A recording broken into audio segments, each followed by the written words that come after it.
Au ministre des Affaires étrangères. Il y a quelques semaines, votre ministère nous demandait de ne pas évoquer le cas de Boualem Sansal dans cet hémicycle.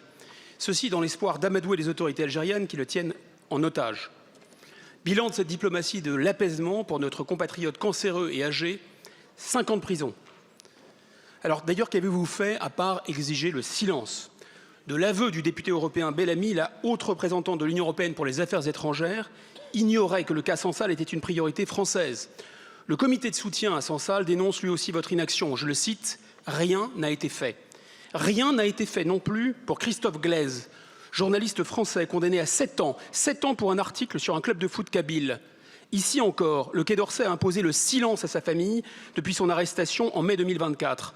Une année d'omerta pour ne pas froisser Alger. Vous avez imposé le silence aux familles, aux élus de la nation. Résultat, 2 Français en prison, 2 humiliations et une triple faillite. Faillite nationale. Le monde entier voit que le passeport français n'offre plus aucune protection. Si Sansal et Glaise avaient été américains, ils seraient déjà libres. Une faillite parlementaire. Même les élus sont priés de se taire. Une faillite européenne. La France n'ose même pas nommer ses priorités à Bruxelles, ou ce qui est peut-être pire encore, Bruxelles les ignore. Alors nous le répétons depuis des années. Avec l'Algérie, la complaisance ne fonctionne pas. Il faut dénoncer les accords, suspendre les visas et ce qui reste de l'aide au développement. Monsieur le ministre, combien de Français doivent encore être emprisonnés pour que la France relève la tête? Pensez-vous d'ailleurs être qualifié pour diriger notre diplomatie alors que vous êtes manifestement incapable de protéger nos intérêts et nos compatriotes? Je vous remercie.